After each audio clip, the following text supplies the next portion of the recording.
Des vraies voix avec Philippe Bilger, René Chiche, Domenico Cotrone et c'est l'heure des seuls contre tous. Les vraies voix Sud Radio, seuls contre tous. Et Philippe Bilger voulait parler des constats. Oui, des constats. Je trouve qu'il y a une tradition française. Elle existe peut-être dans d'autres pays aussi impuissants sur certains plans que la France, mais la France adore faire un état des lieux. Et cet état des lieux n'est jamais neutre parce qu'en réalité, il sert la plupart du temps, après avoir fait une analyse souvent exacte et une autopsie très profonde de la situation qu'on appréhende, à se passer de l'action.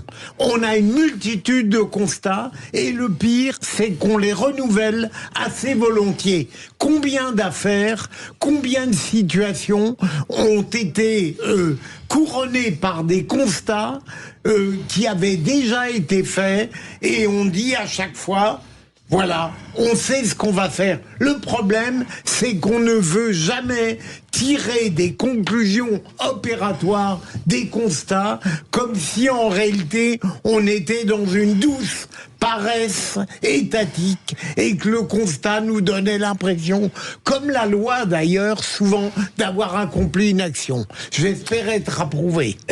Non, mais j'aimerais que vous soyez un peu plus clair, parce que quand vous parlez de constats, vous parlez de constats dans quel domaine? Dans tous les domaines. Quelques exemples, s'il vous plaît. Par exemple, j'ai lu hier un constat sur la réalité judiciaire dans Marianne. Eh bien, le constat, on l'a fait souvent. Les plus fragiles, les plus modestes en pâtissent. Une fois qu'on a répété ce constat, on attend de l'action. Mais ce sont des constats qui sont faits quoi? Par des journalistes? Par des journalistes, par des commissions, par des colloques.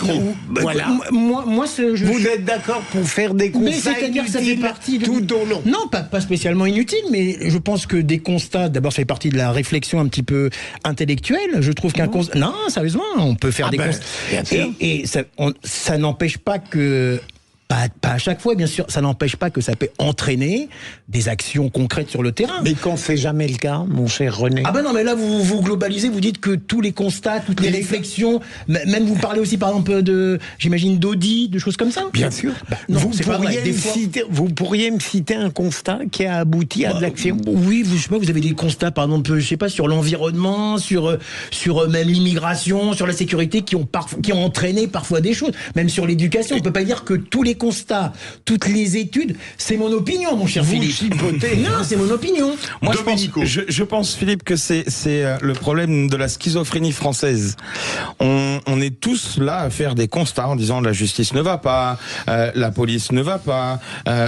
Rien ne va, mais quand nos gouvernants décident enfin de passer à l'action, vous avez la population française qui manifeste. Je vais vous donner un exemple très concret où on en a parlé il y a peu de temps et que ça a été un sujet bouillant, la retraite.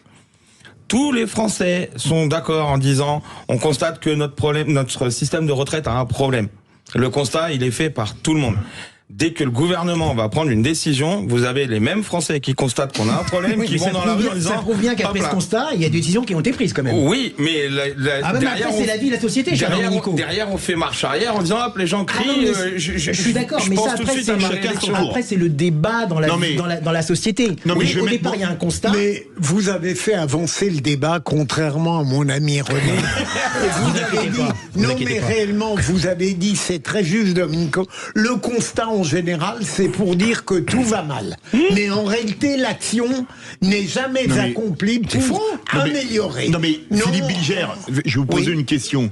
Est-ce que le principal problème, suite au constat, c'est l'absence totale de courage politique depuis des années? Parce que faire des constats et ne rien changer, autant pas faire de constats. Hein. Mais non, mais arrêtez avec ce discours. Non, mais c'est vrai, mais reconnaissez que c'est vrai. Mais non, je peux pas reconnaître que c'est vrai, je suis assez d'accord. Allez-y, j'attends vos arguments. Mais je viens de vous dire que vous pouvez... Vous globalisez tout à chaque fois. Alors, les constats ne donnent rien. Regardez la preuve qu'a donné Domenico. Oui, la réforme de la retraite, oui. Il y a eu une décision qui a été prise, on est bien d'accord. Oui. On est bien d'accord. Oui. Ensuite, effectivement, il y a eu des mouvements sociaux. Oui. Mais ça, on peut pas les envisager à l'avance. Mais il n'empêche qu'il y a des décisions qui sont prises. Bien sûr, mais on a des constats surtout, par exemple, sur la justice. Et oui. Aujourd'hui, n'importe quel Français vous dira que la justice ne fait pas son boulot correctement. Les juges, pour la majorité, ne font pas leur boulot correctement. Il y a la loi et l'appréciation de la loi. Je suis désolé, monsieur Bilger, de remettre en cause la justice française. C'est pas grave. Mais c'est vrai que c'est le problème pour moi. Alors, je vais remettre une louche à ce que dit notre ami Domenico et Philippe Bilger. En fait, c'est moi qui suis seul contre tous. Oui, parce que là, vous donnez... Non, mais c'est doublement, vous allez comprendre pourquoi. Allez-y. Parce que vous prenez la réforme des retraites. Pas que. Elle a été faite, mais elle a été très mal faite, au point qu'elle est insuffisante, premier point, et que deuxièmement, il y a toujours eu les mêmes dindons de la farce, qui sont les salariés du privé par rapport aux fonctionnaires de vos régimes spéciaux, oui ou non? Donc... Je vous écoute. Et donc vous dites, on fait des réformes, mais on fait pas les bonnes. Donc c'est ça le problème. Vous faites des constats, et soit vous agissez pas du tout, soit vous agissez mal. C'est quand même une question qui se pose, non? Non, mais ça, c'est encore votre interprétation. Excusez-moi. On va pas parler que de la retraite, non, parce que c'est vrai, mais parce que vous êtes en train de battre en retraite. Pas du tout. Je suis heureux de voir que j'ai été approuvé par tout le monde. Pas par moi, pas du tout. Mais vous, mon cher René, vous introduisez des dissidences parfaitement artificielles. Mais excusez-moi, est-ce que ce que je viens de dire n'est pas vrai? Non. Vous faites un constat. On parle de la retraite, on pourrait parler d'autres choses, je sais pas. Dans l'éducation, il y a eu des constats qui ont été faits, il y a des actions qui ont été entreprises. Alors là, excusez-moi, sur l'éducation, jamais. Il se passe jamais rien. Et bien maintenant, c'est à Domenico Coltrane de nous faire son seul contre tous. Alors, comme je l'ai dit tout à l'heure, une fois n'est pas coutume, je vais prendre la défense de notre président de la République. Et c'est vrai que j'ai tendance souvent à le critiquer, à juste titre d'ailleurs. Mais cette fois-ci, je vais le défendre parce que j'ai vu passer qu'il a répondu à une adolescente de 15 ans sur les réseaux sociaux suite à un message vocal qu'elle lui avait fait. Alors, le fameux en même temps de Macron, c'est de dire je veux interdire les réseaux sociaux aux gamins, mais par contre je leur réponds quand même. Ça déjà c'est un peu, c'est ce qu'il y a de paradoxal. Par contre, ce que j'apprécie, c'est d'avoir un président pour une fois qui rentre dans les codes en fait, qui reprend les codes de la société, qui aujourd'hui se remet à être entre guillemets proche du peuple. Les Français aujourd'hui voient ça d'un mauvais œil. On a eu plein de critiques sur Macron là ces derniers temps quand il était avec l'avion, les 4 chasseurs autour. Tout le monde l'a critiqué. Si c'est les États-Unis qui le font, tout le monde va dire c'est magnifique, c'est génial, c'est beau. À l'époque, c'était Sarkozy. Quand on l'a vu en survêt en train de courir, tout le monde se moquait de lui. Et quand on a vu Bill Clinton en train de courir en survêt, tout le monde applaudissait. Aujourd'hui, j'estime que pour une fois, Macron prend des bonnes décisions sur l'international, mais sur ce cas précis, je pense qu'il a fait son job de répondre directement aux Français. Moi, ce que j'attends de lui, et j'espère que un de ses conseillers écoute, c'est qu'il réponde plus encore aux Français directement, sans passer par la télé, sans passer par forcément la sphère médiatique, mais que quand un Français l'interpelle, qu'il puisse lui répondre directement.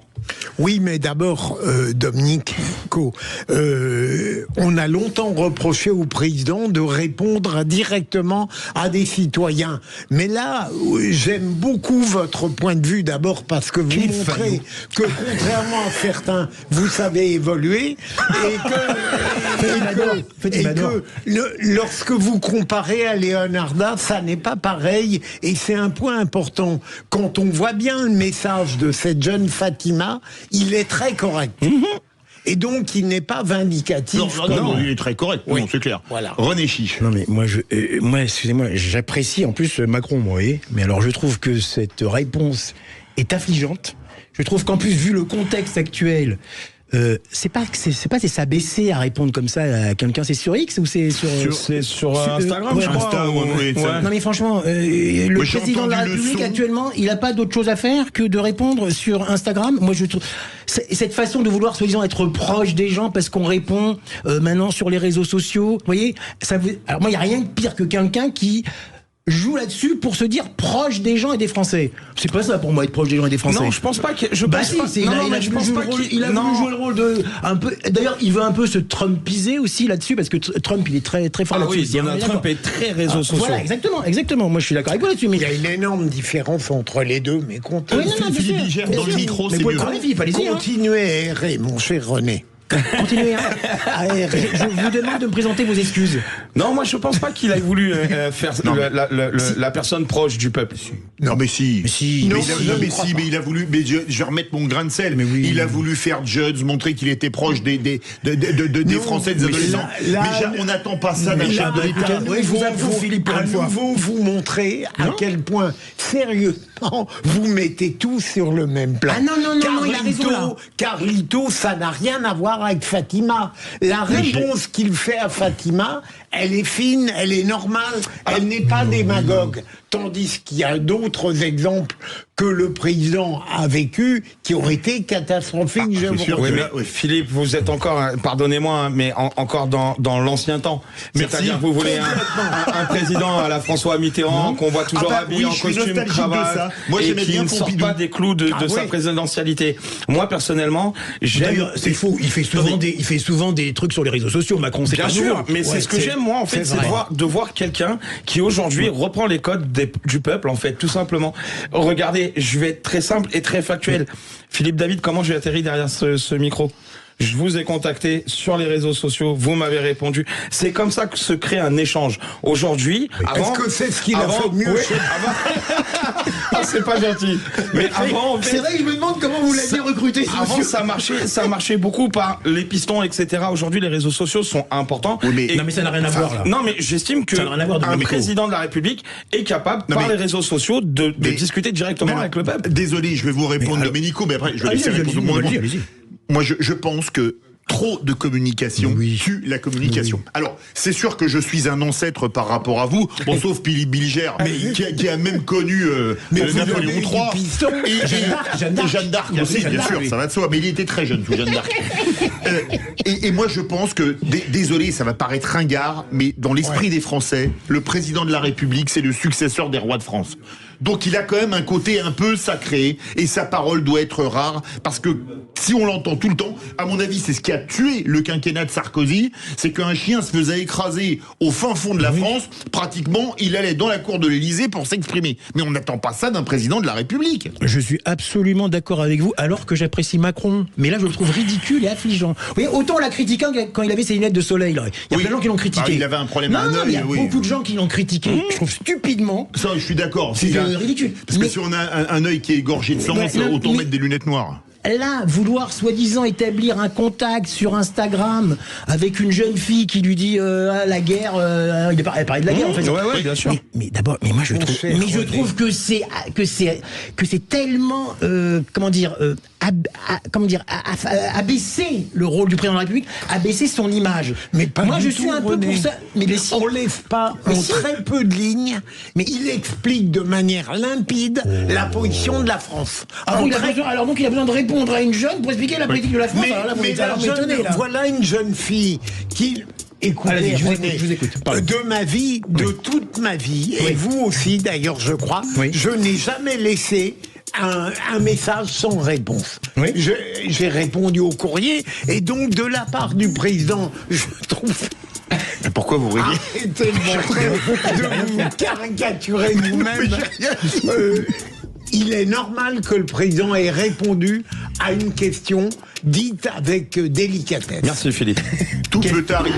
J'ai été intégralement d'accord avec René Chiche sur Emmanuel Macron, ce qui prouve que ce jour restera dans les mémoires. Allez, dans quelques instants, on va parler de la tournée de la semaine prochaine, puisque je vous le rappelle, avec François-Louis Bourneau, on sera tous les soirs chez les buralistes pour faire parler les Français, dont les vraies voix font parler la France, au sujet des municipales. Et on sera avec Serdar Kaya, le président national de la Confédération des buralistes, avec qui on va vous expliquer cette tournée. Et vous serez les bienvenus pour venir parler au micro et nous rencontrer dans les bars un peu partout dans le sud de la France. On se retrouve dans quelques instants. Sud Radio. Parlons vrai. Sud Radio. Parlons vrai.